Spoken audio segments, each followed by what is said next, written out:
ನೆಂದಾದ ಮೇಲೆ ಈ ಥರ ಎಲ್ಲ ಪುಡಿ ಆಗುತ್ತೆ. ಈಗ ನೆಂದಿಲ್ಲ, ಹಾಗಾಗಿ ಸಣ್ಣ ಸಣ್ಣ ಪೀಸ್ನ ನೋಡ್ತಾ ಇದ್ದೀನಿ. ನೆಂದಾದ್ಮೇಲೆ ಇದಾದಮೇಲೆ ಗಿಡಕ್ಕೆ ಹಾಕಿದ್ರೆ ಮಣ್ಣು ಹಾಕೋ ಬದಲು ಇದಾಗುತ್ತೆ ಲೈಟ್ ವೇಟ್. ಅವರು ಯೂಸ್ ಮಾಡ್ಬೋದು. ಯಾಕಂದ್ರೆ ಈ ಟೀಪಾಯ್ಗಳ ಮೇಲೆ, ಟಿವಿ ಸ್ಟ್ಯಾಂಡ್ ಹತ್ರ ಮತ್ತೆ ಬೆಡ್ರೂಮಲ್ಲೆಲ್ಲ ಗಿಡಗಳು ಪ್ಲಾಂಟ್ನ ಬೆಳೆಸ್ತಾರಲ್ವಾ, ಅಂಥವ್ರು ವೆಯ್ಟ್ ಲೆಸ್ ಆಗಿರಲಿ, ಟೀಪಾಯ್ ಮೇಲೆ ಗ್ಲಾಸ್ ಮೇಲೆಲ್ಲ ಇಟ್ಟಿರ್ತೀವಲ್ವಾ, ಮಣ್ಣು ಹಾಕಿಟ್ರೆ ಹೆವಿ ವೆಯ್ಟ್ ಆಗುತ್ತೆ. ಕಾಯಿ ಸುಲಿಯೋದು 2 ಮಿನಿಟ್ಸಲ್ಲಿ ಒಂದು ಕಾಯಿ ಸುಲಿದಾಯ್ತಪ್ಪ. 10 ಸೆಕೆಂಡಾ? ನಾನು 2 ಮಿನಿಟ್ಸ್ ಅನ್ಕೊಂಬಿಟ್ಟೆ. ಇದು ಪ್ಲಾಸ್ಟಿಕ್ ಆಗಿರೋದ್ರಿಂದ ಎಷ್ಟು ವರ್ಷ ಆದ್ರೂ ಅದಕ್ಕೆ ಏನು ಹಾಳಾಗೋದಿಲ್ಲ, ಮಣ್ಣೊಳಗಿದ್ರೂ ಚೆನ್ನಾಗಿರತ್ತೆ ಅಂತ ಮನೆಯಲ್ಲಿರೋ PUC ಪೈಪ್ನ ತಗೊಂಡು ಯೂಸ್ ಮಾಡಿಕೊಂಡು ಇದನ್ನು ಮಾಡ್ಕೊಡ್ತಾ ಇದ್ದಾರೆ. ಈ ದಾರ ಹೋಮ್ ಮೇಡ್ ಟೊಮೆಟೊ ಕೆಚಪ್ನ ಮಾಡ್ತಾಯಿದ್ದೀನಿ ಇವತ್ತು. ಸೊ ಯಾವುದೇ ಕೆಮಿಕಲ್ನ ಯೂಸ್ ಮಾಡ್ದೇ ಮನೆಯಲ್ಲೇ ಮಾಡ್ಬೋದಾಗಿರೋವಂಥ ಕೆಚಪ್ನ ಮಾಡ್ತಾಯಿದ್ದೀನಿ ಟೊಮೆಟೊ ಯೂಸ್ ಮಾಡಿಕೊಂಡು. ಮತ್ತು ಇದ್ರ ಜೊತೆಗೆ ಹೋಮ್ ಮೇಡ್ ಪಿಜ್ಜಾ. ಸೊ ಯಾವ ಥರ ಮಾಡೋದು ಅಂತ ನೋಡೋಣ ಬನ್ನಿ.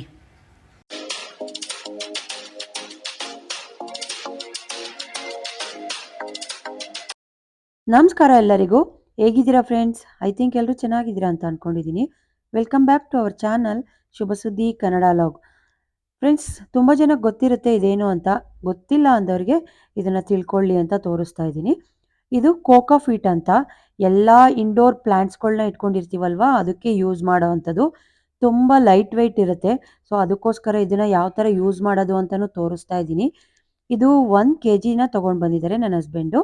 ಇದು 1 kg ಬಂದು 75 ರುಪೀಸು ಕೋಕೋಫೀಟ್ ಅಂತ. ಇದನ್ನು ಯಾವ ಥರ ಯೂಸ್ ಮಾಡೋದಂದರೆ ನೋಡಿ, ಇದು ಅರ್ಧದಷ್ಟು ತೊಗೊಂಡು ನೀರಲ್ಲಿ, ಬಕೆಟ್ ನೀರಲ್ಲಿ ನಮ್ಗೆ ಎಷ್ಟು ಬೇಕೋ ಅಷ್ಟು ಇದನ್ನು ಡಿಪ್ ಮಾಡಿ ಇಟ್ಬಿಡ್ಬೇಕು. 1-2 ಅವರ್ಸ್, ಒಂದು 2 ಅವರ್ಸ್ ಇದನ್ನು ಡಿಪ್ ಮಾಡಿಟ್ರೆ ಈ ಬಕೆಟ್ ತುಂಬ ಆಗೋಗುತ್ತೆ. ಅದು ಸ್ವಲ್ಪನೇ ಸಾಕು. ಇದರಿಂದ ಒಂದು 4 ಪಾಟ್ಗಳಿಗೆ ನಾವು ಹಾಕ್ಕೊಳ್ಬೋದು. ಈ ಕೋಕೋಫೀಟ್ನ ಯಾವುದರಿಂದ ಮಾಡ್ತಾರೆ ಅಂದರೆ, ಇದನ್ನು ಮಾಡೋದು ಸಣ್ಣದಾಗಿ ಕಟ್ ಮಾಡಿರೋ, ಪುಡಿ ಮಾಡಿರೋ ಅಂಥ ಈ ಕಾಯಿ ಮಟ್ಟೆ ಅಂತೀವಿ, ತೆಂಗಿನಕಾಯಿ ಮಟ್ಟೆ, ಸುಲ್ಮಟ್ಟೆ ಅಂತಾರೆ. ಸೊ ಕಾಯಿನ ಸುಲಿದಾದ್ಮೇಲೆ ಒಂದು ಇದು ಬರುತ್ತಲ್ವ, ಸಿಪ್ಪೆ, ಕಾಯಿ ಸಿಪ್ಪೆ, ಅದರಿಂದ ಮಾಡೋ ಅಂಥದ್ದು. ಅದನ್ನು ಸಣ್ಣದಾಗಿ ಪುಡಿ ಮಾಡಿ ಈ ಥರ ನೋಡಿ ಪುಡಿ ಮಾಡಿ ಅದಕ್ಕೆ ಒಂದಷ್ಟು ಕಾಂಪೋಸ್ಟ್ನ ಮಾಡಿ, ಇದು ಜೈವಿಕ ಗೊಬ್ಬರ. ಇದನ್ನು ಹಾಕೋದ್ರಿಂದ ಗಿಡಗಳು ತುಂಬಾ ಕಾಂಪೋಸ್ಟ್ ಆಗಿ ಚೆನ್ನಾಗಿ ಬರುತ್ತೆ. ಮತ್ತು ಇನ್ನೊಂದೇನಪ್ಪ ಅಂದರೆ, ಈ ಕೋಕೋಫೀಟ್ನ ಯೂಸ್ ಮಾಡೋದ್ರಿಂದ ಯಾವುದೇ ರೀತಿಯ ನೀರನ್ನ ಡ್ರೈ ಆಗೋದಕ್ಕೆ ಬಿಡೋದಿಲ್ಲ. ಗಿಡಗಳಿಗೆ ತೇವಾಂಶನ ಹಿಡಿದಿಟ್ಕೊಂಡಿರುತ್ತೆ. ಸೊ ಹಾಗಾಗಿ ಇದನ್ನು ಯೂಸ್ ಮಾಡ್ತಾರೆ. ನಾನಿವತ್ತು ತರಿಸಿದ್ದೀನಿ ನಮ್ಮ ಮನೇಲಿರೋ ಗಿಡಗಳಿಗೆಲ್ಲದಕ್ಕೂ ಇದನ್ನು ಹಾಕೋಣ ಅಂತ ತೋರಿಸ್ತೀನಿ ನಿಮಗೆ. ಕೋಕೋಫೀಟು ನೆನ್ಕೊಳ್ಳೋದ್ರೊಳಗೆ ನಾನಿಲ್ಲಿ ಪಾಟಿಗೆ ಮಣ್ಣನ್ನ ರೆಡಿ ಮಾಡ್ಕೊಳ್ತಾ ಇದ್ದೀನಿ. ನೀವು ಬೇಕಂದರೆ ಫುಲ್ಲು ಕೋಕೋಫೀಟ್ನ ಕೂಡ ಹಾಕಿ ಬೆಳಿಬೋದು, ಪ್ಲ್ಯಾಂಟ್ನ ಬೆಳೆಸ್ಬೋದು. ನಾನಿಲ್ಲಿ ಮಣ್ಣಿದೆ, ನನಗೆ ಮಣ್ಣು ತುಂಬಾ ಚೆನ್ನಾಗಿರೋ ಮಣ್ಣು ಸಿಕ್ಕಿದೆ. ಸ್ವಲ್ಪ ಕೆಂಪು ಮಣ್ಣು ಮತ್ತು ಸ್ವಲ್ಪ ಗೊಬ್ಬರನ ತೊಗೊಂಡಿದ್ದೀನಿ. ಇದು ತಿಪ್ಪೆ ಗೊಬ್ಬರ ಅಂತಾರಲ್ವ, ಊರಿಂದ ಗೊಬ್ಬರನ ತರಿಸ್ಕೊಂಡಿದ್ದೀನಿ. ಇದೆರಡನ್ನೂ ಚೆನ್ನಾಗಿ ಮಿಕ್ಸ್ ಮಾಡ್ಕೊಳ್ಬೇಕು, ಒಂಚೂರು ಗಂಟಿಲ್ಲದೆ ಇರೋ ಥರ. ಸ್ವಲ್ಪ ಕಲ್ಲೆಲ್ಲ ಇದ್ದರೆ ಅದನ್ನೆಲ್ಲ ಸಪ್ರೇಟ್ ಮಾಡಿ ಇವಾಗ ಮಿಕ್ಸ್ ಮಾಡ್ಕೊಳ್ತಾ ಇದ್ದೀನಿ. ಕೆಂಪು ಮಣ್ಣು ತುಂಬ ಚೆನ್ನಾಗಿರುತ್ತೆ, ಗಿಡಗಳು ತುಂಬ ಬೇಗ ಗ್ರೋತ್ ಆಗುತ್ತೆ. ಮತ್ತು ಇದು ಗೊಬ್ಬರ, ತಿಪ್ಪೆ ಗೊಬ್ಬರ ಅಂತಾರಲ್ವ, ಅದನ್ನು ನಾನು ತರಿಸ್ಕೊಂಡಿದ್ದೀನಿ ಊರಿಂದ. ಇದೆರಡನ್ನೂ ಮಿಕ್ಸ್ ಮಾಡ್ಕೊಳ್ತಾ ಇದ್ದೀನಿ. ಈ ಹೊಸ ಪಾಟಿಗೆ ಇದು ಇಂಡೋರ್ ಪ್ಲ್ಯಾಂಟು, ಮನೆ ಒಳಗಡೆ ಇಡೋದಕ್ಕೆ ಅಂತ ರೆಡಿ ಮಾಡ್ಕೊಳ್ತಾ ಇದ್ದೀನಿ. ಸೊ ಈ ಥರ ನೋಡಿ, ಎರಡೂ ಗೊಬ್ಬರ ಮಿಕ್ಸ್ ಮಾಡಿ ಹಾಕ್ಕೊಂಡಾಗ ಚೆನ್ನಾಗಿರುತ್ತೆ. ಸ್ವಲ್ಪ ಲೇಯರಲ್ಲಿ ಮಣ್ಣು ಮತ್ತು ಗೊಬ್ಬರ ಎರಡೂ ಮಿಕ್ಸ್ ಮಾಡಿ ನಾನು ಹಾಕ್ಕೊಂಡ್ರೆ ಗಿಡ ಯಾವುದೇ ರೀತಿಯ ಇದಾಗ್ದಲೇ ಚೆನ್ನಾಗಿ ಬರುತ್ತೆ. ಇಲ್ಲಾಂದರೆ ಬೇಗ ಹಾಳಾಗಿ ಹೋಗ್ಬಿಡುತ್ತೆ ಗಿಡ. ಆದರೂ ಕೆಲವೊಮ್ಮೆ ನಮ್ಮನೆಯಲ್ಲೂ ಗಿಡ ಹೋಗುತ್ತೆ, ನೀರು ಎಷ್ಟೇ ಚೆನ್ನಾಗಿ ಹಾಕ್ತಾಯಿದ್ರು. ಕೆಲವೊಮ್ಮೆ ತುಂಬ ಚೆನ್ನಾಗಿ ಗ್ರೋತ್ ಆಗುತ್ತೆ. ಇವಾಗ ನಾನಿಲ್ಲಿ ಈ ಥರ ನೋಡಿ, ಈ ಥರ ಒಂದು ಗಿಡನ ಹಾಕ್ಕೊಳ್ತಾ ಇದ್ದೀನಿ. ಸೊ ಇದು ಶೋ ಗಿಡ, ಇದು ಒಂದು ವೈಟ್ ಕಲರಲ್ಲಿ ಹೂವನ್ನ ಬಿಡುತ್ತೆ. ತುಂಬ ಚೆನ್ನಾಗಿ ಗ್ರೋತ್ ಆಗುತ್ತೆ, ಹೈಟು ಬರುತ್ತೆ, ಅದಕ್ಕೆ ಇದನ್ನು ಹಾಕ್ಕೊಳ್ತಾ ಇದ್ದೀನಿ. ಸೊ ಇದು ಹಾಕಿದ್ದಾದಮೇಲೆ ಹಾಕಿದ ದಿನ, ಸೊ ಈ ಥರ ಪ್ರೆಸ್ ಮಾಡಿ ಒಳಗಡೆ ಕೂರಿಸಿ ಹಾಕಿದ ದಿನ ಸ್ವಲ್ಪ ನೀರು ಹಾಕಬೇಕು. ಜಾಸ್ತಿ ನೀರು ಹಾಕಬಾರ್ದು. ನಾವು ಗಿಡ ನೆಟ್ಟಿದ್ದ ದಿನ ಮಾತ್ರ ಸ್ವಲ್ಪ ನೀರು ಹಾಕ್ಕೊಳ್ಬೇಕು. ನಾನು ಇದನ್ನು ಹಿಂದಿನ ದಿನ ಶೂಟ್ ಮಾಡ್ಕೊಂಡಿದ್ದೀನಿ, ನಿಮಗೆ ತೋರಿಸೋಣ ಅಂತ. ನೋಡಿ, ಈ ಥರ ಮೇಲೆ ಇನ್ನೊಂದು ಸ್ವಲ್ಪ ಗೊಬ್ಬರನ ಹಾಕ್ಕೊಳ್ತಾ ಇದ್ದೀನಿ. ತುಂಬ ಚೆನ್ನಾಗಿ ಗ್ರೋತ್ ಆಗುತ್ತೆ. ನಾವು ಇಂಡೋರ್ ಪ್ಲಾಂಟ್ಗಳನ್ನೆಲ್ಲ ಇಟ್ಕೊಂಡಾಗ ಸ್ವಲ್ಪನೇ ನೀರು ಹಾಕ್ಕೊಳ್ತಾ ಇರಬೇಕು. ಒಂದಿನ ಬಿಟ್ಟು ಒಂದಿನ ಹಾಕಿದ್ರೂ ಸಾಕು. ಡೈಲಿ ಏನು ನೀರು ಹಾಕೋದು ಬೇಡ, ಜಾಸ್ತಿ ಬೇಡ, ಸ್ವಲ್ಪ ಹಾಕಿದ್ರೆ ಗಿಡ ಚೆನ್ನಾಗಿ ಬರುತ್ತೆ. ಇದು ನಾನು ನೆಕ್ಸ್ಟ್ ಡೇ ಈ ಕೋಕೋಫೀಟು ನೋಡಿ, ಈ ಥರ ನೆಂದಿದ್ದಾದಮೇಲೆ ಕೋಕೋಫೀಟು ಈ ಥರ ಇರುತ್ತೆ, ತುಂಬ ಚೆನ್ನಾಗಿರುತ್ತೆ. ಇದು ಜೈವಿಕ ಗೊಬ್ಬರ ಅಂತಲೇ ಹೇಳ್ಬೋದು. ಈ ಥರ ಪುಡಿ ಪುಡಿಯಾಗಿ ಇದನ್ನ ಇರುತ್ತೆ. ಆಮೇಲೆ ಇದನ್ನ ಮೇಯ್ನ್ ಉದ್ದೇಶ ಹಾಕೋದು ನೀರನ್ನ ತೇವಾಂಶನ ಹಿಡಿದಿಟ್ಕೊಂಡಿರುತ್ತೆ. ಅಕಸ್ಮಾತ್ ನಾವು ಎಲ್ಲಿಗಾದರೂ ಒಂದು 2-3 ಡೇಸ್ ಊರಿಗೆಲ್ಲಾರು ಟ್ರಿಪ್ಪು ಏನಾದ್ರು ಹೋಗಿರ್ತೀವಲ್ವಾ, ಆ ಟೈಮಲ್ಲಿ 2 ದಿನ 3 ದಿನ 1 ವಾರದ ತನಕನೂ ನೀರು ಹಾಕಿಲ್ಲ ಅಂದರೆ ಗಿಡ ಏನೂ ಆಗೋದಿಲ್ಲ. ಈ ಕೋಕೋಫಿಟ್ ಹಾಕೋದ್ರಿಂದ ಎಲ್ಲ ಗಿಡದ ಪ್ಲಾಂಟ್‌ಗಳ ಬುಡಕ್ಕೆ ಇದು ಕೋಕೋಫಿಟ್ ಹಾಕೋದ್ರಿಂದ ಅದು ತೇವಾಂಶನ ಹಿಡಿದಿಟ್ಕೊಂಡಿರುತ್ತೆ. ತುಂಬ ಚೆನ್ನಾಗಿ ಗಿಡ ಗ್ರೋತ್ ಆಗೋದಕ್ಕೂ ಸಹಾಯ ಆಗುತ್ತೆ. ಆಮೇಲೆ ಈ ಟೆರೆಸ್ ಮೇಲೆಲ್ಲ ಇಟ್ಕೊಂಡಿರ್ತೀವಲ್ವಾ, ಅವಾಗ ವೆಯ್ಟು ಜಾಸ್ತಿ ಆಗಬಾರ್ದು ಅಂದ್ರೂ ಇದನ್ನ ಯೂಸ್ ಮಾಡ್ತಾರೆ. ತುಂಬ ಚೆನ್ನಾಗಿರುತ್ತೆ. ನೋಡಿ 1 ಅವರ್ ನೆಂದಿದ್ದಾದ್ಮೇಲೆ ಆ ಬಕೆಟ್ ತುಂಬ ಆಗೋಗಿತ್ತು. ನಾನೀಗ ಎಲ್ಲ ಗಿಡಗಳ್ಗೂನು ಸ್ವಲ್ಪ ಕೋಕೋಫಿಟ್‌ನ ಹಾಕೊಳ್ತಾ ಇದ್ದೀನಿ. ಈ ಕೋಕೋಫಿಟ್‌ನ ಇಂಡೋರ್ ಪ್ಲಾಂಟ್‌ಗಳನ್ನ ಯಾರು ಜಾಸ್ತಿ ಇಟ್ಕೊಂಡಿರ್ತಾರೆ ಅವರು ಯೂಸ್ ಮಾಡ್ಬೋದು. ಯಾಕಂದ್ರೆ ಈ ಟೀಪಾಯ್‌ಗಳ ಮೇಲೆ, ಟಿವಿ ಸ್ಟ್ಯಾಂಡ್ ಹತ್ರ ಮತ್ತೆ ಬೆಡ್‌ರೂಮಲ್ಲೆಲ್ಲ ಗಿಡಗಳು ಪ್ಲಾಂಟ್‌ನ ಬೆಳೆಸ್ತಾರಲ್ವಾ, ಅಂಥವ್ರು ವೆಯ್ಟ್‌ಲೆಸ್ ಆಗಿರಲಿ. ಟೀಪಾಯ್ ಮೇಲೆ, ಗ್ಲಾಸ್ ಮೇಲೆಲ್ಲ ಇಟ್ಟಿರ್ತೀವಲ್ವಾ, ಮಣ್ಣು ಹಾಕಿಟ್ರೆ ಹೆವಿ ವೆಯ್ಟ್ ಆಗತ್ತೆ ಅಂತ ಈ ಕೋಕೋಫಿಟು ವೆಯ್ಟ್‌ಲೆಸ್ ಅಲ್ವಾ, ಅದನ್ನ ಹಾಕಿ ಬೆಳೆಸ್ಬೋದು ಈಸಿಯಾಗಿ. ಮತ್ತೆ ಟೆರೆಸಲ್ಲಿ ತುಂಬ ವೆಯ್ಟ್ ಬೇಡ ಅನ್ನೋರುನು ಕೆಲವೊಮ್ಮೆ ವಾಸ್ತು ಪ್ರಕಾರ ವೆಯ್ಟ್ ಇಡಬಾರ್ದು ಅಂತಾರಲ್ವಾ, ಅಂಥವ್ರು ಈ ಕೋಕೋಫಿಟ್‌ನ ಯೂಸ್ ಮಾಡಿ ಪ್ಲಾಂಟ್‌ಗಳನ್ನ ಬೆಳೆಸ್ಕೋಬೋದು. ನಾನಿಲ್ಲಿ ಇವತ್ತು ನನ್ನ ಸ್ಟೆಪ್ಸ್ ಮೇಲೆ ಮನೆ ಎಂಟ್ರೆನ್ಸಲ್ಲಿ ಒಂದಷ್ಟು ಗಿಡಗಳನ್ನ ಇಟ್ಕೊಂಡಿದ್ದೀವಿ. ಅದಕ್ಕೆಲ್ಲದಕ್ಕೂ ಕೋಕೋಫಿಟ್‌ನ ಹಾಕೊಳ್ತಾ ಇದ್ದೀನಿ. ಗೊಬ್ಬರ, ಮಣ್ಣು ಸೇಮ್ ಪ್ರೊಸೀಜರು ನಾನು ಆವಾಗಲೇ ತೋರಿಸಿದ್ನಲ್ಲ, ಅದೇ ಥರ ನಾನೆಲ್ಲ ಗೊಬ್ಬರ ಮತ್ತು ಕೆಂಪು ಮಣ್ಣು ಎರಡನ್ನೂ ಮಿಕ್ಸ್ ಮಾಡಿ ಹಾಕ್ಕೊಂಡಿರ್ತೀನಿ. ಈ ಕೋಕೋಫಿಟ್ ಹಾಕೋದ್ರಿಂದ ವಾಟರ್ನ ಅಬ್ಸರ್ವ್ ಮಾಡುತ್ತೆ. ಒಂದು 2-3 ಡೇಸ್ ನಾವೆಲ್ಲರೂ ಆಚೆ ಹೋದಾಗ್ಲೂ ನೀರು ಹಾಕಿಲ್ಲ ಅಂದ್ರೂ ಓಕೆ ಅನಿಸುತ್ತೆ. ಸೊ ಅದಕ್ಕೋಸ್ಕರ ಹಾಕ್ಕೊಳ್ತಾ ಇದ್ದೀನಿ. ಕೆಲವೊಮ್ಮೆ ನಾವು ಎಷ್ಟೇ ಚೆನ್ನಾಗಿ ಗಿಡಗಳನ್ನ ಕಾಪಾಡ್ತಾ ಇದ್ರೂ ಒಮ್ಮೊಮ್ಮೆ ಅದು ಒಣಗೋಗ್ಬಿಡುತ್ತೆ. ನೋಡಿ ನಮ್ಮನೇಲೂ ಈ ಗಿಡ ಒಣಗೋಗಿದೆ. ಸೊ ಏನು ಮಾಡೋಕ್ಕಾಗಲ್ಲ. ಒಣಗೋದ್ಮೇಲೆ ಬೇರೆ ಗಿಡ ತೊಗೊಂಬಂದು ಮತ್ತೆ ಹಾಕ್ತಾ ಇರ್ತೀನಿ. ಹಂಗಂತ ಹಾಕಿದ ಗಿಡ ಎಲ್ಲವುದು ಬರುತ್ತೆ ಅಂತ ಇಲ್ಲ. ಬೈ ಲಕ್ಕು ಒಂದೊಂದ್ಸತಿ ಚೆನ್ನಾಗಿ ಬರುತ್ತೆ. ಸೊ ಇದು ಎಲೆ ಅಮ್ಮನ ಹಾಕಿದ್ದೀನಿ. ಪಾಟ್ ಆದರೆ ಚಿಕ್ಕದಾಗತ್ತೆ ಅಂತ ನನ್ನ ಹತ್ರ ಒಂದು ದೊಡ್ಡ ಬಕೆಟ್ ಇತ್ತು. ಅದು ಸ್ವಲ್ಪ ಕೆಳಗಡೆ ಒಡೆದೋಗ್ಬಿಟ್ಟಿತ್ತು. ಹಂಗಾಗಿ ಈ ಎಲೆ ಅಮ್ಮನ ಹಾಕ್ಸಿಟ್ಟಿದ್ದೀನಿ, ಮಣ್ಣು ಮತ್ತು ಇದಾಕಿ. ಇನ್ನೊಂದೇನಪ್ಪ ಅಂದರೆ ಎಲೆ ಅಮ್ಮನ ನಾವು ಲೇಡೀಸು ಮುಟ್ಬಾರ್ದಂತೆ. ನಮ್ಮಮ್ಮ ಯಾವಾಗಲೂ ಹೇಳ್ತಾ ಇರ್ತಾರೆ, ನೀನು ಮುಟ್ಬೇಡ ಅಂತ. ಸೊ ಅದಕ್ಕೆ ನಾನು ನನ್ನ ಹಸ್ಬೆಂಡ್ ಹತ್ರ ಕೈಯಲ್ಲಿ ಕೊಟ್ಟು ಇದನ್ನ ಕೋಕೋಫಿಟ್‌ನ ಹಾಕಿಸ್ತಾ ಇದ್ದೀನಿ. ಇದನ್ನ ಹಾಕುವಾಗಲೂ ಅಷ್ಟೇ ನನ್ನ ಮಗನ ಹತ್ರ ಹಾಕ್ಸಿದ್ದೆ. ನಾನು ಇದನ್ನ ಮುಟ್ಟಕ್ಕೆ ಹೋಗಲ್ಲ. ಎಲೆ ಅಮ್ಮನ ಮನೆಯಲ್ಲಿ ಬೆಳಿಬೇಕಂತೆ. ಸೊ ಇದು 4ನೇ ಬಾರಿ ಎಲೆ ಅಮ್ಮನ ಹಾಕಿರೋದು. ಒಂದು 3 ಸತಿ ಹೊರಟೋಯ್ತು. ಇದು 4ನೇದು ಚೆನ್ನಾಗಿ ಬರ್ತಾ ಇದೆ ಇವಾಗ. ಸೊ ನೋಡಿದಾಗೆಲ್ಲ ಖುಷಿ ಆಗತ್ತೆ. ಎಲೆ ಅಂಬಿದ್ರೆ ಒಳ್ಳೆಯದು, ಬೆಳಿ ಅಂತ ಇದ್ರು ನಮ್ಮಮ್ಮ. ಸೊ ಹಂಗಾಗಿ ಇದು ಬರ್ತಾ ಇದೆ ತುಂಬ ಚೆನ್ನಾಗಿ. ಇದು ಈಸಿನಾ ಸುಲಿಯೋಕ್ಕೆ? ದಸಿಗಿನ್ನ ಮತ್ತು ಏನೋ ಮಚ್ಚು ಕುಡ್ಲುಗಿನ್ನ ಇದರಲ್ಲಿ ಆರಾಮಾಗಿ ಸುಲಿಬೋದಂತೆ. ನೋಡಿ ನನ್ನ ಹಸ್ಬೆಂಡ್ ಸುಲಿತಾ ಇದ್ದಾರೆ, ಕಾಯಿ ಸುಲಿಯೋದು. 2 ಮಿನಿಟ್ಸಲ್ಲಿ ಒಂದು ಕಾಯಿ ಸುಲಿದಾಯ್ತಪ್ಪ. 10 ಸೆಕೆಂಡಾ? ನಾನು 2 ಮಿನಿಟ್ಸ್ ಅನ್ಕೊಂಬಿಟ್ಟೆ. ಫ್ರೆಂಡ್ಸ್, 10 ಸೆಕೆಂಡಲ್ಲಿ ಕಾಯಿ ಸುಲಿದು ಹಾಕ್ಬೋದಂತೆ. ನೋಡಿ ಇದು ಚೆನ್ನಾಗಿದೆ ಮಷೀನ್, ಇದು ಕಾಯಿ ಸುಲಿಯೋ ಮಷೀನು. ಸೊ ತೊಗೊಂಬಂದಿದ್ದಾರೆ. ಎಷ್ಟು ಬೇಗ ಸುಲಿದ್ರು, 10 ಸೆಕೆಂಡಿಗೆ ಒಂದು ಕಾಯಿ ಸುಲಿಬೋದಂತೆ. ಚೆನ್ನಾಗಿದೆ.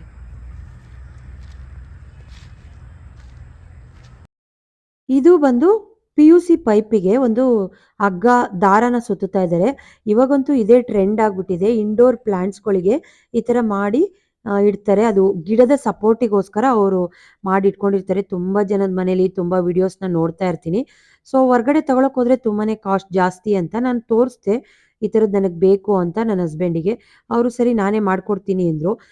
ಕೋಲಲ್ಲಿ ಮಾಡಿದ್ರೆ ಅದು ಮಣ್ಣೊಳಗೆ ಇಟ್ಟಿರ್ತೀವಲ್ವ, ಬೇಗ ಗೆದ್ಲು ಬಂದು ಕೋಲ್ ಬೇಗ ಮುರಿದೋಗುತ್ತೆ. ಈ PUC ಪೈಪ್ ಆದರೆ ಇದು ಪ್ಲಾಸ್ಟಿಕ್ ಆಗಿರೋದ್ರಿಂದ ಎಷ್ಟು ವರ್ಷ ಆದ್ರೂ ಅದಕ್ಕೆ ಏನು ಹಾಳಾಗೋದಿಲ್ಲ, ಮಣ್ಣೊಳಗಿದ್ರೂ ಚೆನ್ನಾಗಿರುತ್ತೆ ಅಂತ ಮನೇಲಿರೋ PUC ಪೈಪ್ನ ತೊಗೊಂಡು ಯೂಸ್ ಮಾಡಿಕೊಂಡು ಇದನ್ನು ಮಾಡ್ಕೊಡ್ತಾ ಇದ್ದಾರೆ. ಈ ದಾರ ಸುತ್ತಕ್ಕೆ ಮುಂಚೆ ನೀರೊಳಗೆ ನೆನೆಸಿಟ್ಟಿದ್ರು ಹಗ್ಗನ. ಅದು ಹಗ್ಗ ನೆನೆಸಿಟ್ಟಿರೋದ್ರಿಂದ ಗಟ್ಟಿಯಾಗಿ ಚೆನ್ನಾಗಿ ಸ್ಟಿಕ್ಕಾಗಿ ಕುತ್ಕೊಳ್ಳುತ್ತೆ ಅಂತ ಫೈನಲಿ ರೆಡಿಯಾಗಿದೆ. ಈ ಶುದ್ಧ ಮಾಡಿಸ್ಕೊಂಡಿದ್ದೀನಿ. ಇವಾಗ ಇನ್ನೊಂದು ಪಾಟ್‌ನ ರೆಡಿ ಮಾಡ್ಕೊಳ್ತಾ ಇದ್ದೀನಿ. ಇದಕ್ಕೂ ಸೇಮ್ ಪ್ರೊಸೀಜರು. ಫಸ್ಟು ಕೆಂಪು ಮಣ್ಣು ಮತ್ತು ಗೊಬ್ಬರನ ಎರಡೂ ಮಿಕ್ಸ್ ಮಾಡಿ ಇದು ಇಂಡೋರು ಪಾಟ್ ಮಾಡೋಣ ಅಂತ. ನನ್ನ ಹತ್ರ ಪ್ಲ್ಯಾಂಟ್ ಇಲ್ಲ, ಇನ್ನೊಂದು ತರಬೇಕು. ಸೊ ಇದು ಮನಿ ಪ್ಲ್ಯಾಂಟು ಮತ್ತು ಈ ಅಮೃತ ಬಳ್ಳಿ ಆ ಥರದ್ದೆಲ್ಲ ಬಳ್ಳಿ ಥರ ಇರೋ ಇದಕ್ಕೆ ಸಪೋರ್ಟಿವ್ ಆಗಿ ತುಂಬ ಚೆನ್ನಾಗಿರುತ್ತೆ. ಇದನ್ನ ಈ ಪೈಪ್‌ನ ಸೈಡಲ್ಲಿ ಇಟ್ಕೋಬೇಕು. ಇಲ್ಲಿ ಸೆಂಟ್ರಲ್ಲಿ ಇಟ್ಟರೆ ಅದು ಸರಿ ಹೋಗಲ್ಲ. ನಾವು ಇನ್ನೂ ಪ್ಲ್ಯಾಂಟ್ ಹಾಕಬೇಕಲ್ವಾ, ಗಿಡ ಹಾಕೋದಕ್ಕೆ ಜಾಗ ಬಿಟ್ಟು ಈ ಥರ ಟೈಟಾಗಿ ರೆಡಿ ಮಾಡ್ಕೊಂಡಿದ್ದೀನಿ. ಮಣ್ಣು ಹಾಕಿದ್ದಾದ್ಮೇಲೆ ಇವಾಗ ಮೇಲ್ಗಡೆ ಕೋಕೋಫಿಟ್‌ನ ಹಾಕೊಳ್ತಾ ಇದ್ದೀನಿ. ಸೊ ರೆಡಿ ಆಯಿತು. ತುಂಬ ಚೆನ್ನಾಗಿ ಕಾಣಿಸ್ತಾ ಇದೆ. ಇದಕ್ಕೆ ಒಂದು ಹೊಸ ಗಿಡನ ತಗೊಂಬಂದು ನೆಡಬೇಕು. ಆಮೇಲೆ ಇಲ್ಲಿ ಹೋಲ್ ಇರೋದ್ರಿಂದ ನಾವು ಬೇಕಂದ್ರೆ ನೀರೇನಾದ್ರು ಹಾಕೋದಾದ್ರೆ ಈ ಒಂದೊಂದೇ ಲೋಟದಲ್ಲಿ ಈ ನೀರನ್ನ ಈ ಪೈಪ್ ಒಳಗಿಂದ ಹಾಕಿದ್ರೆ ಅದು ಕೆಳಗಡೆ ಬಾಟಮ್ ಬುಡಕ್ಕೆ ಹೋಗೋದ್ರಿಂದ ಗಿಡ ಚೆನ್ನಾಗಿ ಗ್ರೋತ್ ಆಗುತ್ತೆ. ಸೊ ಹಾಗಾಗಿ ಇದೊಂದು ಐಡಿಯಾನ ಮಾಡಿದ್ದೀನಿ. ನಿಮ್ಗೆಲ್ಲರಿಗೂ ಈ ಐಡಿಯಾ ಇಷ್ಟ ಆದರೆ ಲೈಕ್ ಮಾಡಿ, ಶೇರ್ ಮಾಡೋದನ್ನ ಮಾತ್ರ ಮರಿಬೇಡಿ ಫ್ರೆಂಡ್ಸ್. ಹಸ್ಬೆಂಡಿಗೆ ರಜಾ ಇದ್ದರೆ ಎಷ್ಟೊಂದು ಕೆಲಸ ಎಲ್ಲ ಮಾಡ್ಕೊಡ್ತಾ ಇರ್ತಾರೆ. ನನ್ನ ಕೆಲಸದಲ್ಲಿ ಹೆಲ್ಪ್ ಮಾಡ್ತಾರೆ. ಸೊ ಹಾಗಾಗಿ ಪ್ಲ್ಯಾಂಟ್‌ದು ಕತೆ ಎಲ್ಲ ಪಾಟ್‌ದೆಲ್ಲ ರೆಡಿ ಮಾಡಿಸ್ಕೊಂಡು ಇವತ್ತೊಂದು ಹೋಮ್ ಮೇಡ್ ಕೆಚಪ್ ಮಾಡೋಣ ಅಂತ ಟೊಮೆಟೊ ಕೆಚಪ್‌ನ ಮಾಡ್ತಾಯಿದ್ದೀನಿ. ಮಕ್ಕಳಿಗೆ ಕೆಚಪ್‌ನ ಹೊರಗಡೆ ತಂದುಕೊಟ್ಟು ಸೊ ಕೆಲವೊಂದು ಇದನ್ನ ನೋಡ್ತಾ ಇರ್ತೀನಿ ಡೇಂಜರ್ ಅಂತ ಅನ್ಸಿದ್ಮೇಲೆ ಮನೆಯಲ್ಲೇ ಯಾಕೆ ಟ್ರೈ ಮಾಡಬಾರ್ದು ಅಂತ ಮಾಡ್ತಾಯಿದ್ದೀನಿ. ಇಲ್ಲಿ ನಾನು ಒಂದು ಅರ್ಧ ಕೆಜಿಯಷ್ಟು ಟೊಮೆಟೊನ ತೊಗೊಂಡಿದ್ದೀನಿ. ಅದನ್ನು ಫಸ್ಟು ಬೇಯಿಸ್ಕೊಳ್ತಾ ಇದ್ದೀನಿ. ಅದಕ್ಕೆ 1 ಪೀಸಷ್ಟು ಶುಂಠಿ ಮತ್ತು ಒಂದು 4 ಎಸಳು ಬೆಳ್ಳುಳ್ಳಿನ ಬೇಯಿಸೋದಕ್ಕೆ ಹಾಕ್ಕೊಂಡಿದ್ದೀನಿ. ನೋಡಿ ಟೊಮೆಟೊ ಈ ಥರ ಮೇಲ್ಗಡೆ ರ್ಯಾಪು ತೆಗಿಬೇಕು. ಆ ರ್ಯಾಪರ್ ತೆಗಿಯೋ ತನಕ ನೀಟಾಗಿ ಬೇಯಬೇಕದು, ಬಿಟ್ಕೊಂಡು ಹೋಗಬೇಕು. ಅಷ್ಟು ನೀಟಾಗಿ ನಾವು ಇದನ್ನು ಬೇಯಿಸ್ಕೊಳ್ಬೇಕು ಟೊಮೆಟೊನ. ಆಮೇಲೆ ಚೆನ್ನಾಗಿ ಗ್ರೈಂಡ್ ಮಾಡ್ಕೊಳ್ಳೋಣ. ಗ್ರೈಂಡ್ ಮಾಡ್ಕೊಂಡಾದ್ಮೇಲೆ ಇದನ್ನು ಸೋಸ್ಕೋಬೇಕು. ಒಂದು ಇದನ್ನು ಸ್ಟ್ರೈನರ್ನ ತೊಗೊಂಡು ಈ ಥರ ಸೋಸ್ಕೊಂಡ್ರೆ ಆವಾಗ ಬಾಯಿಗೆಲ್ಲ ಸಿಗೋದಿಲ್ಲ. ಚೆನ್ನಾಗಿ ನೀಟಾಗಿ ಬರುತ್ತೆ. ಸೊ ಟ್ರೈ ಮಾಡೋಣ ಮನೇಲೇನೆ ಅಂತ ಹೇಗೆ ಬರುತ್ತೆ ಅಂತ ಟ್ರೈ ಮಾಡಿದೆ. ನಿಜವಾಗ್ಲೂ ಚೆನ್ನಾಗಿ ಬಂದಿತ್ತು. ತುಂಬ ಏನು ಚೆನ್ನಾಗಿ ಬಂದಿಲ್ಲ, ಓಕೆ ಅನ್ನೋ ಥರ ಬಂದಿತ್ತು. ಇಷ್ಟ ಆಯಿತು. ಹೊರಗಡೆ ತಿಂದು ಆರೋಗ್ಯ ಹಾಳು ಮಾಡ್ಕೊಳ್ಳೋದಕ್ಕಿಂತ ಮನೆಯಲ್ಲೇ ಈ ಥರ ಟ್ರೈ ಯಾಕೆ ಮಾಡಬಾರ್ದು ಅಂತ ಮಾಡ್ತಾಯಿದ್ದೀನಿ. ಸೊ ಇದನ್ನೆಲ್ಲ ಸ್ಟ್ರೈನ್ ಮಾಡ್ಕೊಂಡಿದ್ದಾದಮೇಲೆ ಒಂದು ಬಾಣಲೆಗೆ ಮತ್ತೆ ಇದನ್ನು ಕುದಿಸ್ಕೊಳ್ಬೇಕು ಸ್ವಲ್ಪ. ಸೊ ಕುದಿಯೋದಕ್ಕೆ ಇಟ್ಕೊಂಡ್ಮೇಲೆ ನೋಡಿ ಇಲ್ಲಿ ಸ್ವಲ್ಪ ಚಿಲ್ಲಿ ಪೌಡರ್ನ ಹಾಕ್ಕೊಳ್ತಾ ಇದ್ದೀನಿ ಸ್ಪೈಸಿಯಾಗಿರಲಿ ಅಂತ. ಇದಾದಮೇಲೆ ಸಾಲ್ಟು, ಒಂಚೂರು ಸಾಲ್ಟು, ಒಂಚೂರು ಶುಗರು. ಇಲ್ಲಿ ಖಾರ, ಉಪ್ಪು ಮತ್ತು ಸ್ವೀಟ್ನೆಸ್ ಇದ್ದರೆ ಚೆನ್ನಾಗಿರುತ್ತಲ್ವ, ಮಕ್ಳಿಗೂ ಇಷ್ಟ ಆಗುತ್ತೆ. ಹುಳಿ ಹೇಗೂ ಟೊಮೊಟೊನಲ್ಲೇ ಇದೆ. ಸೊ ಅದಕ್ಕೋಸ್ಕರ ಉಪ್ಪು, ಖಾರ ಮತ್ತು ಒಂಚೂರು ಸಕ್ಕರೆ ಹಾಕ್ಕೊಂಡು ಚೆನ್ನಾಗಿ ಕುದಿಸ್ಕೊಂಡೆ. ಕಲರ್ ಬೇಕಂದರೆ ಆ್ಯಡ್ ಮಾಡ್ಕೊಳ್ಬೋದು, ಚೆನ್ನಾಗಿರುತ್ತೆ. ನೋಡಿ ಫೈನಲಿ ಟೊಮೆಟೊ ಕೆಚಪ್ ರೆಡಿ ಆಯಿತು. Home made tomato ketchup. ಮಕ್ಕಳಿಗೆ ಫಸ್ಟ್ ಟೈಮಿಗೆ ಇಷ್ಟ ಆಗಲ್ಲ. ಯಾಕೆ ಅಂದರೆ ಅವರು ಹೊರಗಡೆ ಟೇಸ್ಟಿಂಗ್ ಪೌಡ್ರೆಲ್ಲ ಯೂಸ್ ಮಾಡಿರೋ ಬಾಯಿ ರುಚಿ ಕೇಳ್ತಾರೆ. ಆದರೂ ಚೆನ್ನಾಗಿದೆ ಅಂತ ತಿಂದರು ಇದನ್ನು. ಕೆಚಪ್ ಎಲ್ಲ ರೆಡಿ ಮಾಡಿದಾದ್ಮೇಲೆ ಹೋಮ್ ಮೇಡ್ ಪಿಜ್ಜಾ ಮಾಡ್ತಾಯಿದ್ದೀವಿ. ಪಿಜ್ಜಾ ಮಾಡೋಣ ಅಂತ ರೆಡಿ ಮಾಡ್ಕೊಳ್ತಾ ಇದ್ದೀವಿ. ಸೊ ಇವತ್ತು ಹಸ್ಬೆಂಡಿಗೆ ರಜೆ ಇರೋದ್ರಿಂದ ಎಲ್ಲ ಹಸ್ಬೆಂಡು ಮಾಡಿಕೊಡ್ತಾ ಇದ್ದಾರೆ, ಹೆಲ್ಪ್ ಮಾಡ್ತಾ ಇದ್ದಾರೆ ನನಗೆ. ಫಸ್ಟ್ ಇಲ್ಲಿ ಆನಿಯನ್ ಮತ್ತು ಕ್ಯಾಪ್ಸಿಕಮ್ನ ಕಟ್ ಮಾಡಿ ಇಟ್ಕೊಂಡಿದ್ದೀವಿ. ಈ ಥರ ಪಿಜ್ಜಾ ಬೇಸ್ ಸಿಗತ್ತೆ ಹೊರಗಡೆ. ಸೊ ಇದನ್ನು ತೊಗೊಂಡು ಬಂದಿದ್ದೀನಿ. ಇವತ್ತು ಸ್ಮಾರ್ಟ್ ಬಜಾರಿಗೆ ಹೋಗಿದ್ದೆ, 2 ಬೇಸ್ನ ತೊಗೊಂಡು ಬಂದಿದ್ದೀನಿ. ಇದಕ್ಕೆ ಮನೆಯಲ್ಲೇ ಮಾಡಿರೋ ಅಂಥ ಕೆಚಪ್ನ ಇವಾಗ ಫಸ್ಟು ಹಾಕ್ಕೊಳ್ಬೇಕು. ಕೆಚಪ್ನ ಸ್ಪ್ರೆಡ್ ಮಾಡ್ಕೋಬೇಕು, ನೀಟಾಗಿ ಎಲ್ಲ ಕಡೆ ಹಚ್ಕೊಳ್ಬೇಕು ಇದನ್ನು. ನೋಡಿ ಈ ಥರ ಪ್ಲೇಟಲ್ಲಿ ಇಟ್ಕೊಂಡು, ಇದು ಮೈಕ್ರೋವೇವ್ನಿಗೆ ಯೂಸ್ ಮಾಡೋ ಅಂಥ ಪ್ಲೇಟು. ಸೊ ಅದ್ರ ಮೇಲೇ ಇಟ್ಕೊಂಡು ನಾನು ಹಚ್ಕೊಳ್ತಾ ಇದ್ದಾರೆ. ನನ್ನ ಹಸ್ಬೆಂಡ್ ಮಾಡ್ತಾಯಿದ್ದಾರೆ. ನಾನು ಅವ್ರಿಗೆ ಒಂದೊಂದೇ ಗೈಡ್ ಮಾಡ್ತಾಯಿದ್ದೆ, ಈ ಥರ ಮಾಡಿ ಈ ಥರ ಅಂತ. ತುಂಬ ಚೆನ್ನಾಗಿ ಬರುತ್ತೆ. ಮನೆಯಲ್ಲೇ ಮಾಡ್ಕೊಂಡು ತಿಂದರೆ ನಾವೇ ಮಾಡಿದ್ದೀವಿ ಅನ್ನೋ ಒಂದು ಖುಷಿ ಇರುತ್ತೆ, ಸ್ಯಾಟಿಸ್ಫ್ಯಾಕ್ಷನ್ ಇರುತ್ತೆ. ಸೊ ಹೈಜೆನಿಕ್ಕಾಗಿ ಮಾಡ್ಬೋದಲ್ವಾ. ಸೊ ಹಾಗಾಗಿ ನಾನು ನನ್ನ ಹಸ್ಬೆಂಡ್ ಇಬ್ಬರೂ ಇವತ್ತು ಟ್ರೈ ಮಾಡ್ತಾಯಿದ್ದೀವಿ. ಕೆಚಪ್ನ ಎಲ್ಲ ಕಡೆ ಹಾಕಿದ್ದಾದಮೇಲೆ ಸೊ ಚೀಸ್ನ ತುರಿತಾ ಇದ್ದಾರೆ.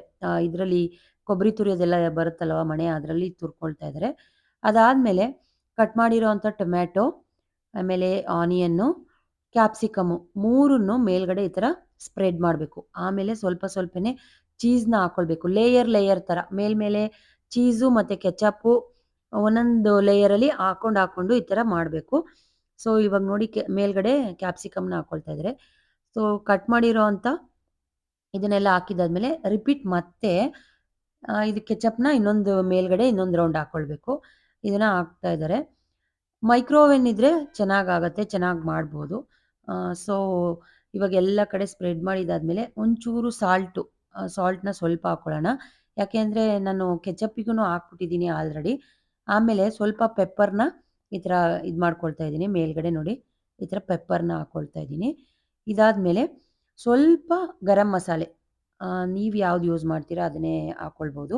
ನೋಡಿ ಮತ್ತೆ ಇದು ಪೆಪ್ಪರ್ ಪೌಡರ್ ಹಾಕಿದ್ಮೇಲೆ ಈ ಥರ ಗರಂ ಮಸಾಲೆನ ಒಂಚೂರು ಒಂದು ಚಿಟಿಕೆಯಷ್ಟು ಚಿಲ್ಲಿ ಫ್ಲೇಕ್ಸ್ ಇದ್ದರೆ ಅದನ್ನು ಹಾಕ್ಕೊಳ್ಬೋದು. ನಮ್ಮನೇಲಿ ಖಾಲಿ ಆಗಿತ್ತು, ಹಂಗಾಗಿ ಹಾಕ್ಕೊಳ್ಳಿಲ್ಲ ಚಿಲ್ಲಿ ಫ್ಲೇಕ್ಸು. ಇವಾಗ ಗರಂ ಮಸಾಲೆನ ಹಾಕಿದ್ದಾದಮೇಲೆ ಮತ್ತೆ ಈಗ ಇನ್ನೊಂದು ಸ್ವಲ್ಪ ಚೀಸ್ನ ಹಾಕ್ಕೊಳ್ತಾ ಇದ್ದಾರೆ. ಎಲ್ಲ ಕಡೆ ಸ್ಪ್ರೆಡ್ ಮಾಡ್ತಾ ಇದ್ದಾರೆ. ಚೀಸ್ನ ಎಷ್ಟು ಹಾಕ್ತೀವೋ ಅಷ್ಟು ಚೆನ್ನಾಗಿ ಬರುತ್ತೆ. ತುಂಬಾ ಅದು ಮೆಲ್ಟಾಗಿ ಕರಗಿದ್ಮೇಲೆ ತುಂಬ ಚೆನ್ನಾಗಾಗುತ್ತೆ. ಚೀಸ್ ನಾವು ಜಾಸ್ತಿ ಹಾಕ್ದಷ್ಟೂ ಇಷ್ಟ ಆಗುತ್ತೆ ಮಕ್ಳಿಗೂ. ಇವಾಗ ಮೈಕ್ರೋ ಓವೆನಿಗಿಟ್ಟು 5ರಿಂದ 6 ನಿಮಿಷ ಅದನ್ನು ಬೇಯಿಸ್ಕೊಳ್ಬೇಕು, ಬೇಕ್ ಮಾಡ್ಕೊಳ್ಬೇಕು. ನೋಡಿ ಫ್ರೀ ಹೀಟ್ ಮಾಡಿಕೊಂಡು 6ರಿಂದ 5 ನಿಮಿಷ ಬೇಕ್ ಮಾಡಿಕೊಂಡ್ರೆ ರೆಡಿ ಆಗುತ್ತೆ ಪಿಜ್ಜಾ. ತೋರಿಸ್ತೀನಿ ನಿಮಗೆ ಯಾವ ಥರ ಇದೆ ಪಿಜ್ಜಾ, ಚೆನ್ನಾಗಿ ಹೋಮ್ ಮೇಡ್ ಪಿಜ್ಜಾ ಯಾವ ಥರ ಬಂದಿತ್ತು ಅಂತ. ಇವಾಗ ಅದು ಬೇಕಾಗಲಿ. ಫೈನಲಿ ಪಿಜ್ಜಾ ರೆಡಿ ಆಯಿತು. ನೋಡಿ ಈ ಥರ ಕಾಣಿಸ್ತಾ ಇದೆ. ಚೆನ್ನಾಗಿ ಬಂದಿತ್ತು. ಇನ್ನೂ ಸ್ವಲ್ಪ ಚೀಸ್ ಹಾಕಬೇಕಾಯಿತು ಅಂತ ನನ್ನ ಹಸ್ಬೆಂಡ್ ಹೇಳ್ತಾಯಿದ್ರು. ಇನ್ನೂ ಸ್ವಲ್ಪ ಹಾಕಿದರೆ ಚೆನ್ನಾಗಿರ್ತಿತ್ತು ಅಂತ. ಸೊ ನಾವು ಯಾವುದೇ ರೀತಿಯ ಟೇಸ್ಟಿಂಗ್ ಪೌಡರು ಮತ್ತು ಬೇರೆ ಬೇರೆ ಏನೇನೋ ಹಾಕ್ತಾರಲ್ಲ, ಅದು ಯಾವುದು ಯೂಸ್ ಮಾಡಿಲ್ಲ. ಮನೆಯಲ್ಲೇ ಮಾಡಿರೋ ಅಂಥದ್ದು. ಚೆನ್ನಾಗಿ ಅನ್ನಿಸ್ತಾ ಇತ್ತು. ಮಕ್ಳಿಗೂ ಇಷ್ಟ ಆಯ್ತಂತೆ. ಸೊ ಹೊರ್ಗಡೆ ತಿನ್ನೋಕ್ಕೆ ಇಷ್ಟ ಇಲ್ಲ ಅಂದರು. ಇದನ್ನು ಟ್ರೈ ಮಾಡ್ಬೋದು. ನೀವು ಎಲ್ಲರೂ ಟ್ರೈ ಮಾಡಿ. ಚೆನ್ನಾಗಿರುತ್ತೆ. ಸ್ವಲ್ಪ ಮಕ್ಳಿಗೋಸ್ಕರ ಟೈಮ್ ಸ್ಪೆಂಡ್ ಮಾಡಿ ಮಾಡಿಕೊಟ್ರೆ ಅವ್ರಿಗೂ ಇಷ್ಟ ಆಗುತ್ತೆ. ಅಟ್ಲೀಸ್ಟು ಆರೋಗ್ಯವಾಗಿ ಮನೆಯಲ್ಲೇ ಮಾಡ್ಕೊಂಡು ತಿಂದರೆ ಖುಷಿ ಪಡ್ತಾರೆ. ನಮ್ಮ ಮನೆಯಲ್ಲಿ ಇವತ್ತು ಹಸ್ಬೆಂಡ್ ಕಡೆಯಿಂದ ಪಿಜ್ಜಾ ಮಾಡಿಕೊಟ್ರು. ಮಕ್ಕಳೆಲ್ಲರೂ ಖುಷಿಯಿಂದ ತಿಂದರು. ನನಗೂ ಇಷ್ಟ ಆಯಿತು. ನಾನು ಒಂದು ಪೀಸ್ ತಿಂದೆ. ಸೊ ಈ ವಿಡಿಯೋ ನಿಮ್ಮೆಲ್ಲರಿಗೂ ಇಷ್ಟ ಆಯಿತು ಅಂತ ಅಂದ್ಕೊಂಡಿದ್ದೀನಿ. ಫೈನಲಿ ಪಿಜ್ಜಾ ನೀವು ಎಲ್ಲ ಮಾಡ್ಕೊಂಡು ತಿನ್ನಿ, ಕಮೆಂಟ್ ಮಾಡಿ. ಈ ವಿಡಿಯೋನ ಇಲ್ಲಿಗೆ ಎಂಡ್ ಮಾಡ್ತಾ ಇದ್ದೀನಿ. ನೆಕ್ಸ್ಟ್ ವಿಡಿಯೋದಲ್ಲಿ ಮತ್ತೆ ಸಿಗ್ತೀನಿ. ಅಲ್ಲಿ ತನಕ ನಮಸ್ಕಾರ. Love you all. Thank you so much friends. ಇದೇ ಥರ ನೋಡ್ತಾ ಇರಿ, ಸಪೋರ್ಟ್ ಮಾಡಿ. ವಿಡಿಯೋ ಇಷ್ಟ ಆದರೆ ಶೇರ್ ಮಾಡೋದನ್ನ ಮಾತ್ರ ಮರಿಬೇಡಿ. Thank you so much.